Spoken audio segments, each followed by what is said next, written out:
Roman Reigns ये सब चल क्या रहा है? तुम और पॉल हेमन आखिर चाहते क्या हो?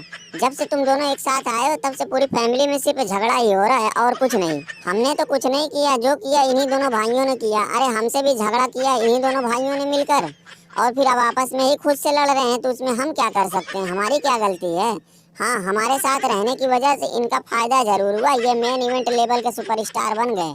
इनके बारे में पूरी दुनिया जान गई, नहीं तो किसी को अता पता थोड़ी था कि जे उसो जिम्मी उसो कौन है।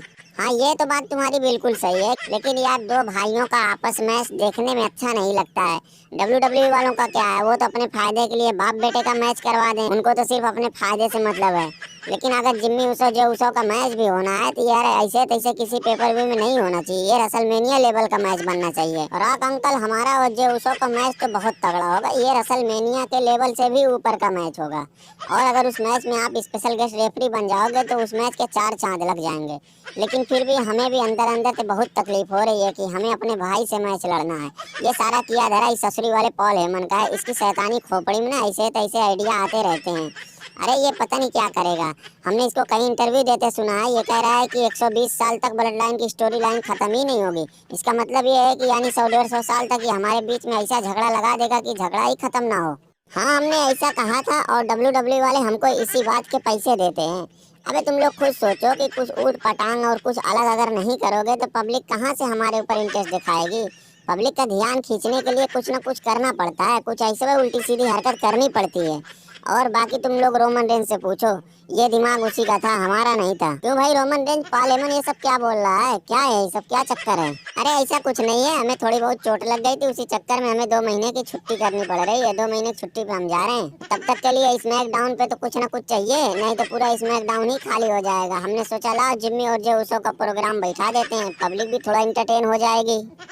अबे साले गद्दार जिम्मी उसो, कुछ बोल क्यों नहीं रहा? तू चुपचाप क्यों बैठा है? अबे हमें बोलने की जरूरत नहीं है, हमें जो भी करना होगा सारा हिसाब किताब पे बैक में करेंगे, वहीं आके हमसे मिलना। और लेमन, ये मिस्टीरियो का क्या चक्कर है? इसके बारे में कुछ उल्टी सीधी गंदी गंदी बातें सुनने में आ रही हैं।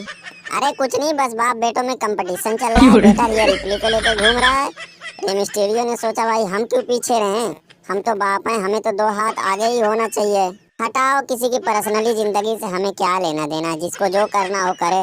पार्लियामेंट, तुम्हारा भी मन कहे तुम भी किसी को पटा उठा लो। और भैया बिगी, तुम्हारे बारे में क्या सुनने में आया है कि तुम संन्यास उन्यास ले लिए हो? भाई इतनी जल्दी किस बात की थी? हाँ, मजबूरी में रिटायरमेंट लेना पड़ रहा है। पिछले साल चैट गेबल के साथ एक मैच हुआ था जिसमें उसने हमें उल्टा सुप्लेक्स मारा। वो ससुरी वाले को हमें उठाने भर की शक्ति नहीं थी तो नहीं न करना चाहिए था। हमारी गर्दन जाके जमीन पे पड़ गई, तब से हमारी गर्दन टूटी तो सही ही ना हुई है। अब हमें मजबूरी में रिटायरमेंट का ऐलान करना पड़ा। अब यही नया काम धंधा अपना खेती बाड़ी वाला चालू कर दिए हैं, और थोड़ा बहुत टाइम मिलेगा तो WWE में जाके कमेंट्री कर लेंगे, अपना काम चलता रहेगा। भाई यहाँ तो बहुत मजा आ रहा है, नीचे तुम लोग अपनी इधर उधर की बातें करते रहो, हम यहाँ ठंडी ठंडी हवा ले रहे हैं और चारों तरफ का खूब भर भर के नज़ारा भी मार रहे हैं। भाई लेकिन ऐसा घर हमारे कनाडा में तो नहीं बन पाता है। कनाडा में अगर तुम्हें ऐसा घर बनवाना है तो इंडिया से इंजीनियर पकड़ के लेके जाओ, वो भी गांव के इंजीनियर।